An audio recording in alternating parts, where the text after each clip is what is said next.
the 12th of April 2014. Many thanks for joining us on the weekly report on Ebru Africa TV. I'm Kamene Goro, and we have one comprehensive outlook on what's transpired in our continent this week. But first, let's have a look at the headlines.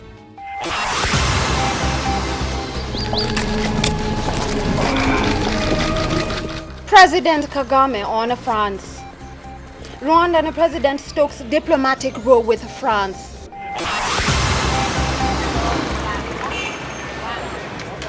The Ebola crisis. WHO figures indicate 157 cases, with 101 of them being fatal.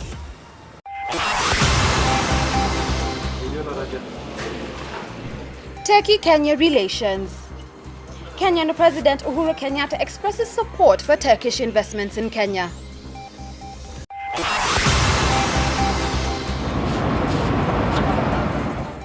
UN mandate on the Central African Republic. Security Council unanimously approves the creation of a UN peacekeeping force for the war-torn nation.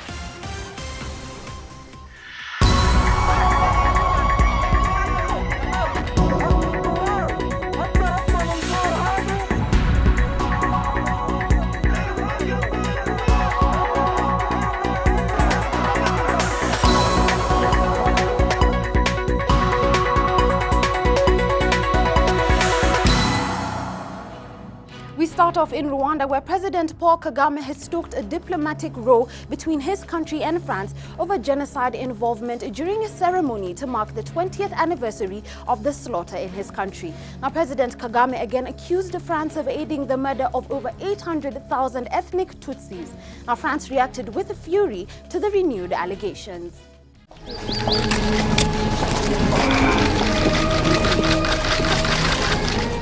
Rwandan President Paul Kagame took a thinly veiled swipe at France, saying it was impossible to change the facts about the genocide 20 years ago. We are gathered here to remember those who lost their lives in the genocide, and to comfort those who survived.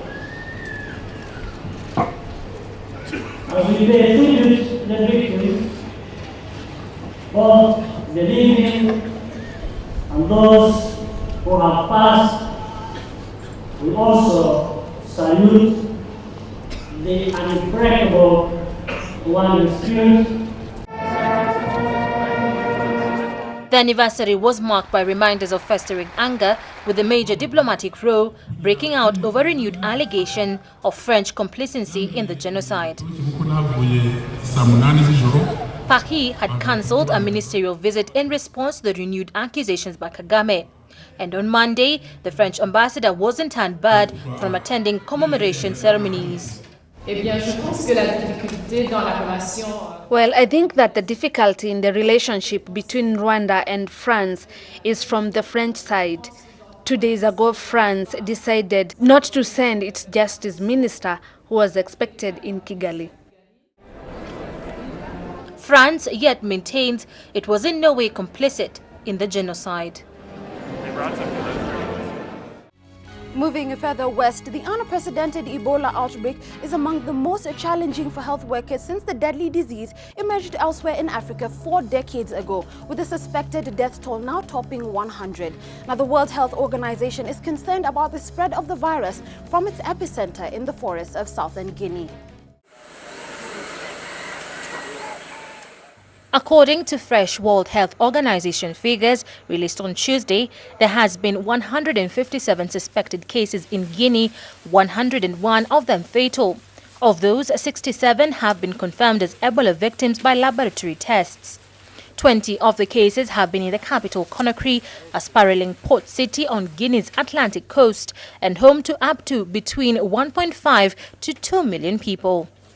The World Health Organization has not recommended any trade and travel restrictions to Guinea. But other countries across West Africa have been bracing against the epidemic, with Senegal closing its borders with Guinea. This is one of the most challenging Ebola outbreaks that we have ever faced. So far, there are 157 cases, including 101 deaths. Out of those cases, 67 were confirmed. The most severe strain has had up to 90% fatality rate, and there is no vaccine, cure or specific treatment. The outbreak has sparked fear in Guinea, where a mob in the south of the country last week attacked international aid workers, who they blame for bringing in the hemorrhagic fever. The disease is a particular concern for Senegal because it is the leading tourist destination in the region, with arrivals topping 1 million in 2011, according to the World Bank. In Liberia, there have been 21 cases, including 10 fatalities, of which 5 have been confirmed as Ebola. There have also been suspected cases in Sierra Leone affecting people believed to have been infected in South Guinea, but who died over the border. In Mali, there have been 9 suspected cases, with tests so far showing 2 of them did not have the virus. A suspected case in Ghana, meanwhile, turned out not to be Ebola. The mortality rate is extremely important. As I was saying, 9 out of 10 patients will die. So if we look at that from the population's perspective, why would you go to a hospital if you have more or less 0 chance to get out of it? Ebola was first recorded in 1976, what is now the Democratic Republic of Congo. The largest ever outbreak was in 2000 and 2001 in Uganda, with 425 cases, half of whom died, according to the World Health Organization data. Until the Guinea outbreak, the last recorded Ebola case had been in 2012 in the Democratic Republic of Congo, where 29 people died.